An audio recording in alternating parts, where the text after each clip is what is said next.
अलैकुम। अबरार रशीद आपकी खिदमत में एक मरतबा फिर हाजिर है और आपसे दरख्वास्त है कि अगर अभी तक आपने इस चैनल को सब्सक्राइब नहीं किया तो इसे सब्सक्राइब कर लीजिए। जो बेल आइकन है उसको ज़रूर प्रेस कीजिएगा। आपका बहुत बहुत शुक्रिया।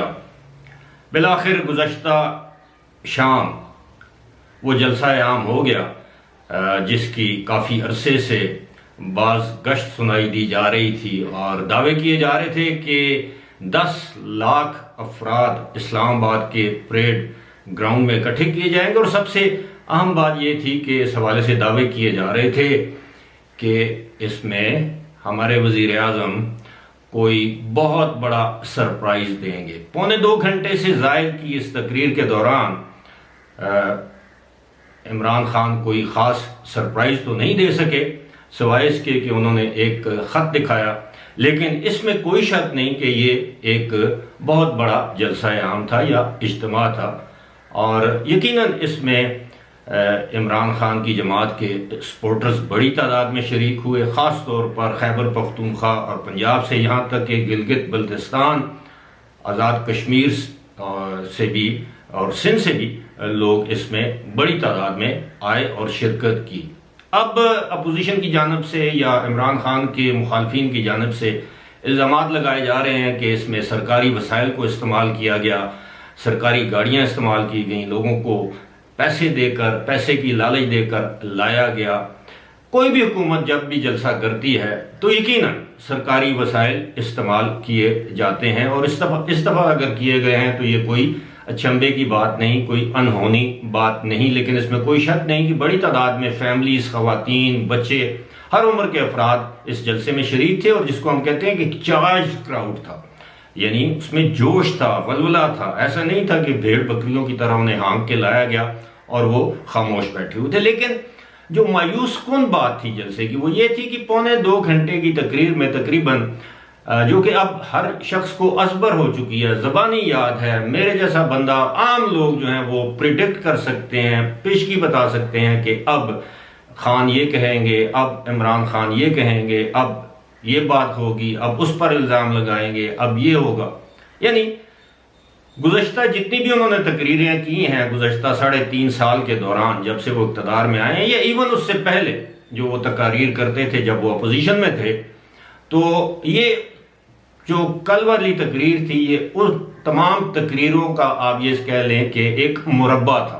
अलबत्ता आखिरी जो 10-15 मिनट के दौरान, अच्छा दरमियान में हम लोग जो मीडिया से ताल्लुक़ रखने वाले हैं, इलेक्ट्रॉनिक मीडिया से, इसको टीज़र कहते हैं कि लोग बोर हो जाएं तो दरमियान में आप उनको ये बता दें कि देखें असल अब आने वाला है। आपने देखा होगा अक्सर जो है ना वो टॉक शोज़ के दौरान या खबरों के दौरान आपका एंकर जो है, जो न्यूज़ कास्टर है, वो आपको कहता है कि इसके बाद ये चीज़ पेश की जाएगी, सो स्टे ट्यून, ताकि लोग बोर ना हो जाएं। तो बार बार इमरान खान ये कहते थे अच्छा वो जो मैंने इंकशाफ करना है मैं उसकी तरफ आ रहा हूँ, मैं उसकी तरफ आ रहा हूँ। बिलाखिर वो इंकशाफ क्या था? उन्होंने ये दावा किया, इल्ज़ाम लगाया कि उनको इंटरनेशनल इस्टेब्लिशमेंट कह लें या बैरूनी ताकतों की जानब से जो है वो उनको धमकी दी गई है। बल्कि उन्होंने ये नहीं कहा कि बैरूनी ताकतों की जानब से धमकी दी गई है, बल्कि उन्होंने ये कहा कि बैरूनी ताकतें उनकी हुकूमत को डिसलॉज करने में दिलचस्पी रखती हैं और इसके लिए बड़ी तादाद में जो है वो सरमाया या रकूम पाकिस्तान भेजी गई हैं और ये रकूम जो है या ये पैसा जो है वो उनकी हुकूमत को गिराने के लिए इस्तेमाल किया जाएगा। बैन उसी तरह जिस तरह जुल्फ़िकार अली भुट्टो को की गवर्नमेंट को टॉपल किया गया था, PNA यानी पाकिस्तान नेशनल अलायंस उस ज़माने में जो इत्तेहाद था उसके ज़रिए। लेकिन वो ये शायद ये इशारे कर रहे थे या वो भूल गए, क्योंकि वो ये साथ साथ ये भी कह रहे थे, उन्हें मालूम था कि उन्होंने लिखे हुए पॉइंट्स जो हैं वो पढ़े कि पहली मरतबा मैं लिखी हुई तकरीर पढ़ रहा हूँ ताकि मैं कोई दाएं बाएं ना हो जाऊँ, मैं कोई ऐसी बात ना कर दूँ। तो एक लिहाज से उनके जहन में एक खदशा, डर या खौफ भी था कि वो अपनी हदूद से, जिसे हम रेड लाइन कहते हैं, उससे आगे न चले जाएं। अब जुल्फ़िकार अली भुट्टो के साथ अपने आप को मिलाना, और कल तक वो जुल्फ़िकार अली भुट्टो को के बारे में जो कुछ कहते थे उसको दोहराने की ज़रूरत नहीं है, लेकिन जुल्फ़िकार अली भुट्टो ने तो नाम लिया था उस खत के साथ कि ये फ़लाँ शख्स ने मुझे अमेरिका से ख़त लिखा है। फिर उसके बाद वो तहरीक शुरू हुई। फिर उस तहरीक के जो मेन जो जब मुज़ाकरात हो रहे थे तो जो मेन किरदार था वो जनरल ज़िया-उल हक़ था।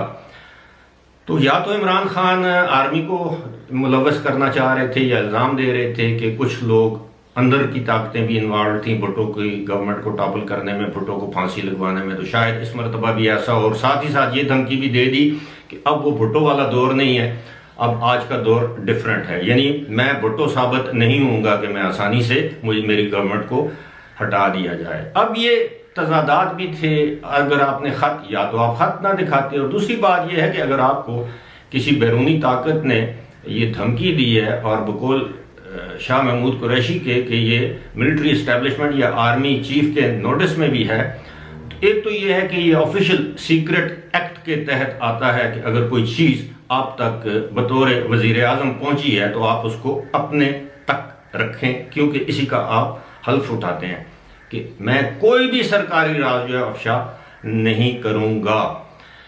अब इसमें यह है, और ये सिर्फ वजीर आज़म के ओहदे तक ही महदूद नहीं है। जब आप वजीर आज़म के ओहदे से हट भी जाएं तो आप किसी सरकारी राज को लोगों को नहीं बता सकते, क्योंकि बहुत सी ऐसी चीज़ें हैं जो आपके नोटिस में आती हैं बतौर वजीर आज़म या बतौर सदर, जो आप किसी को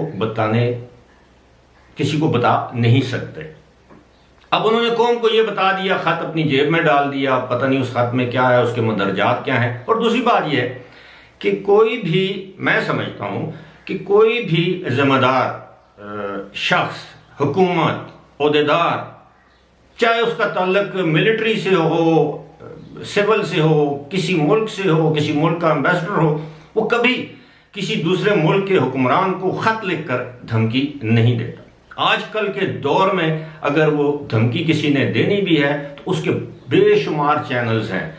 वो अपने सफ़ीर के ज़रिए, अपने किसी वज़ीर ख़ारजा के ज़रिए, अपनी किसी ओहदेदार के ज़रिए आप तक वो पैगाम पहुंचा सकते हैं, किसी दूसरे मुल्क के ज़रिए पैगाम पहुंचा सकते हैं। अब इमरान खान के करीबी ज़राए का ये भी दावा है कि उनकी हुकूमत को हटाने में सऊदी अरब का किरदार भी है, उसमें यूएई का किरदार भी है, उसमें कतर का किरदार भी है, और कुछ हद तक चीन का किरदार भी है। अब अगर ये सारे ममालिक इमरान खान के खिलाफ, बकौल इमरान खान के, उनके खिलाफ गैंग अप हो चुके हैं, बशमूल अमेरिका, बशमूल यूरोपियन यूनियन, बशमूल बरतानिया।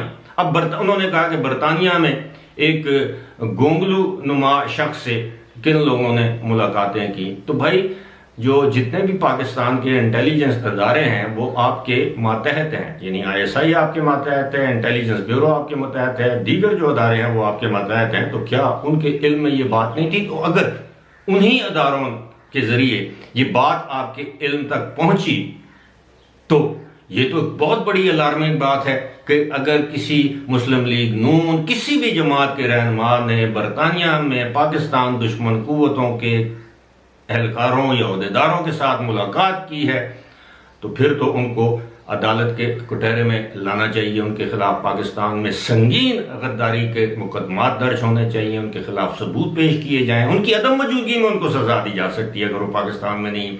दीगर ममालिक से एहतजाज किया जा सकता है, दीगर ममालिक से तकाजा किया जा सकता है कि आप उस शख्स को जो कि इतनी बड़े संगीन जुर्म का मुर्तकिब हुआ है उसे हमारे हवाले करें, लेकिन ऐसा भी नहीं है। बहरहाल इन नटशेल मैं ये समझता हूँ कि कल की जो तकरीर थी वज़ीर आज़म की वो एक पुरएतमाद इमरान खान की तकरीर नहीं थी, जैसा कि वो अपोजिशन में पुरएतमाद थे, जैसा कि वो आज से 10 दिन पहले तक, इवन मानसेरा के जलसे तक जिस तरह वो पुरएतमाद थे, कल के जलसे में जो उन्होंने तकरीर की बज़ाहिर ऐसा लगता था कि एक ऐसे शख्स की तकरीर है जो कि शायद अपने इक़्तिदार में रहते हुए एक आखिरी जलसा-ए-आम से खिताब कर रहा है और उसी जलसा-ए-आम से वो अपनी आइंदा जो इलेक्शन कैंपेन है उसका आगाज करने वाला है। इसी के साथ साथ आप ये भी जान सकते थे, समझ सकते थे कि वो एक हारे हुए शख्स की तकरीर है,